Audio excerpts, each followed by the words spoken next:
నమస్తే. అందరికీ క్రోధినామ సంవత్సర శుభాభినందనలు. ఈ శ్రీ క్రోధినామ సంవత్సరంలో తులారాశి వాళ్ళ ఫలితాలు ఏమిటో ఇప్పుడు తెలుసుకుందాం. తులారాశి అంటే చిత్త 3-4 పాదాలు, స్వాతి 1-2-3-4 పాదాలు, విశాఖ 1-2-3 పాదాలు, ఈ 9 పాదాలు ఉన్న వాళ్ళందరికీ తులారాశిగా ఉంటాం. వీళ్ళకి ఈ సంవత్సరం ఆదాయం 2 ఉంది, వ్యయం దానికి 4 రెట్లు అధికంగా ఉంది. రాజపూజిత 1 ఉంటే అవమానం ఎక్కువ ఉంది. కనుక వీళ్ళు ఆదాయం విషయంలో కానీ రాజపూజిత విషయంలో కానీ కొంచెం ఇబ్బందికరంగానే ఉందని చెప్పవచ్చు. వీరికి గురుడు సప్తమంలో లోహమూర్తిగా ఏప్రిల్ నెలాఖరు దాకా ఉన్నారు. తర్వాత సంవత్సరం అంతా కూడా అష్టమంలో లోహమూర్తిగా ఉండటం జరిగింది. అష్టమంలో గురువు ఉన్నారు.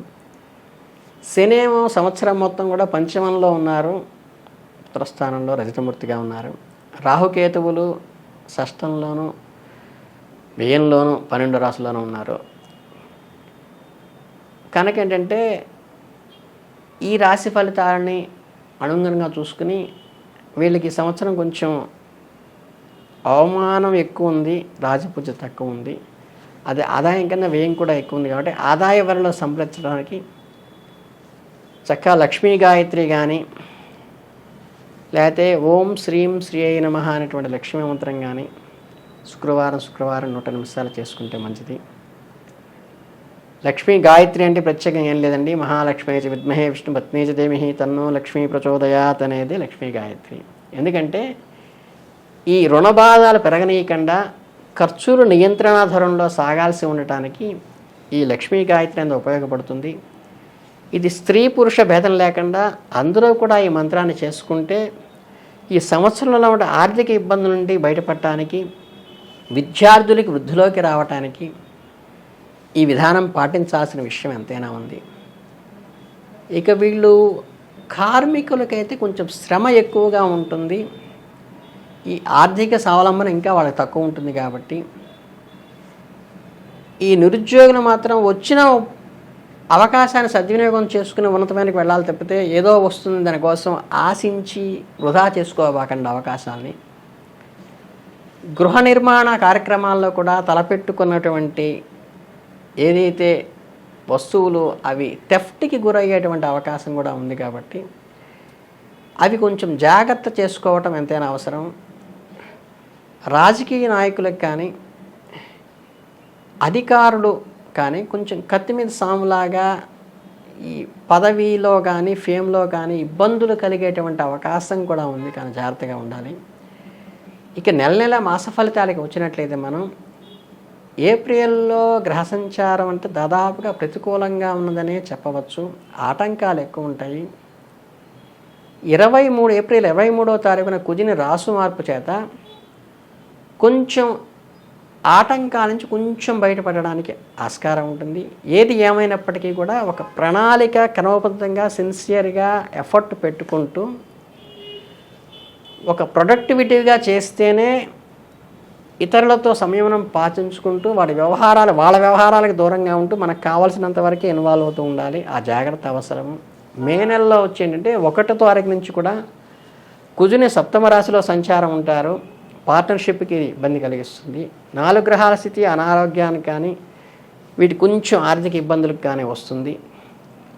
కనుక ఏంటంటే ఒక్కొక్కసారి అత్యవసర పరిస్థితుల్లో కోర్టు నోటీసులు లేకపోతే అప్పు తీసుకున్న వాళ్ళ నోటీసులు కూడా వచ్చేటువంటి అవకాశం ఉంది. వృత్తి ఉద్యోగం వ్యాపారంలో కొంచెం దానికి డివోటెడ్గా చేయాల్సిన అవసరం ఎంతైనా ఉంది. ఎన్ని సమస్యలు ఉన్నప్పటికీ బాధ్యతని న్యాయంగా ధర్మంగా మీరు నడుచుకున్నప్పుడు భగవంతుడి యొక్క అనుగ్రహం మీ మీద ఉంటుంది. అలాగే జూన్ మాసంలో ఖర్చులు కూడా మళ్ళీ పెరుగుతాయి.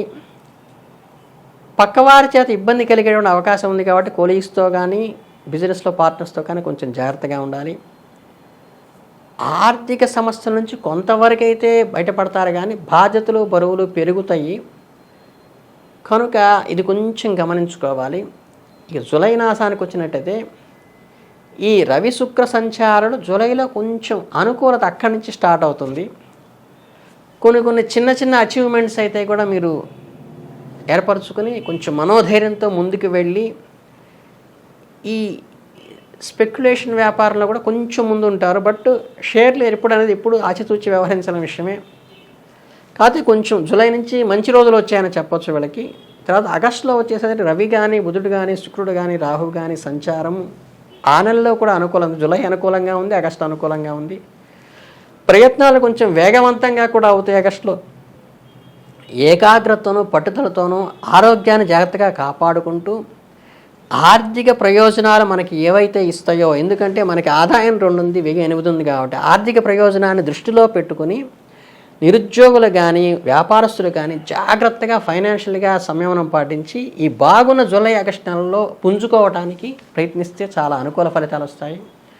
ఇక సెప్టెంబర్ నెలలో వచ్చేసండి మొదట ఉన్న 15 రోజులు మిశ్రమంగా ఉన్నప్పటికీ కూడా 16 నుండి రవిచే సంచారంచే ఒకంచెం మళ్ళీ కొంచెం శ్రమ ఏర్పడేటువంటి అవకాశం వస్తుంది. 16 నుంచి కుటుంబంలో మంచి గౌరవము, నమ్మకము ఉంటే అదే మిమ్మల్ని ఈ ఇబ్బందుల నుంచి కాపాడటానికి ఉపయోగపడుతుంది.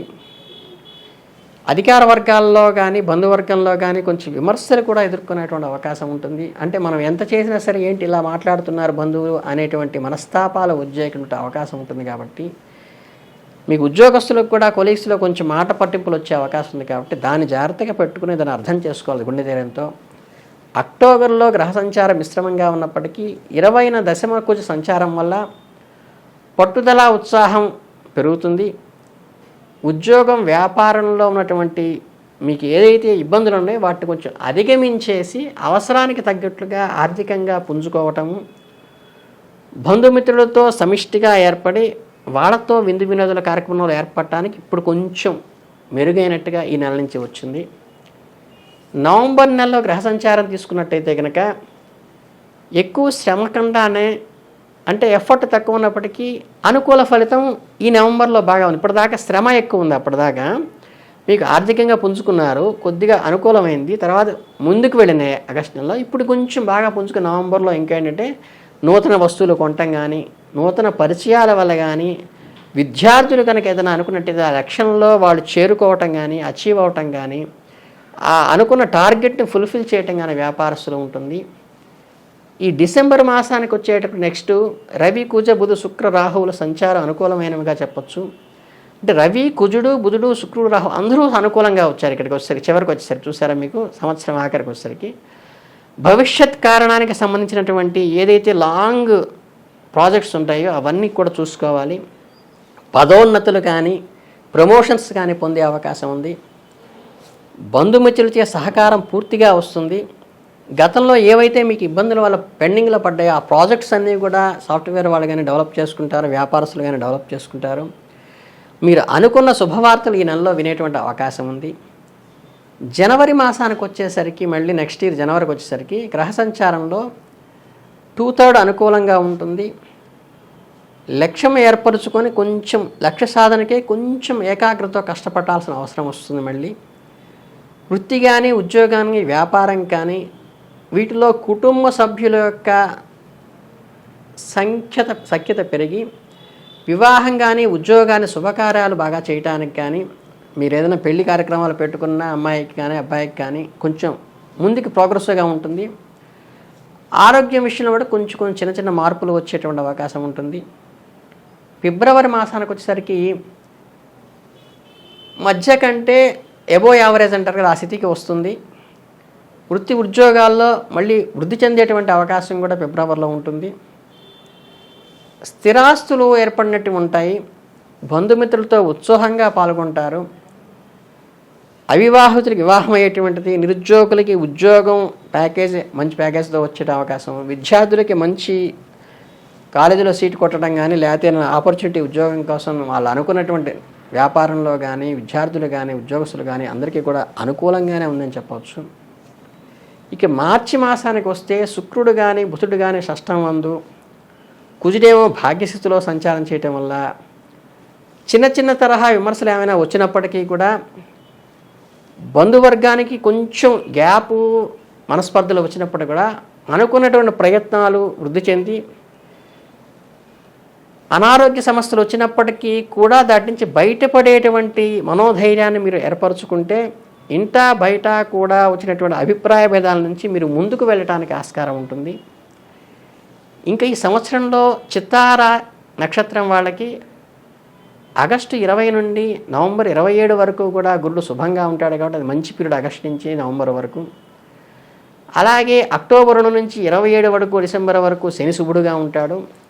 16 మార్చి నుండి రాహువు పాపిగా ఉంటాడు. సంవత్సరం అంతా మిగతా వాళ్ళు శుభులుగా ఉంటారు. కాబట్టి మీరు ఈ జాగ్రత్తలు పాటించి విదేశీ ప్రయత్నాలు ఏమైనా చేస్తే కానీ ఈశ్వరాధారణ మనకేంటంటే ఈశ్వరుడికి ఇప్పుడు కూడా విదేశాలకు వెళ్ళడానికి అనుకూలమైనటువంటి వాడు కూడా కేతువు కానీ వాటికి చేసుకోవచ్చు. స్వాతి నక్షత్రం వాళ్ళకి 27 నవంబర్ నుండి గురుడు శుభుడుగా ఉంటాడు. శనికేతువులు సంవత్సరం మొత్తం శుభులుగా ఉంటారు. రాహు ఒక్కడే పాపిగా ఉండటం వల్ల కొంచెం అనారోగ్య సమస్యలు వేస్తాయి. ఆరోగ్యం పెద్దపీట వేసుకోవడానికి ట్రై చేయాలి. ఆర్థిక అవసరాలకు ముందు జాగ్రత్తగా పాటించుకుని ముందే సేవింగ్స్ తీసి పెట్టుకోవాలి. ఎందుకంటే ఆడంబరాలకి వ్యయాలకి ఖర్చులు తగ్గించుకుని నవగ్రహారాధన చేస్తే చాలా మంచిది ఈ నక్షత్రం వాళ్ళు. అలాగే విశాఖ నక్షత్రం వారు తీసుకొచ్చే సంవత్సరం అంతా కూడా గురుడు, శని, రాహువు, కేతువు నలుగురు శుభులుగా ఉంటారు. వ్యాపారం వృద్ధి చెందుతుంది. కుటుంబంలో గౌరవం పెరుగుతుంది. ఉత్సాహంతో ఉద్యోగంలో ప్రమోషన్లు, ఉద్యోగంలో పరపతి పెరగటం, ఆఫీసులో అనుకూలంగా ఉండటం అవుతుంది.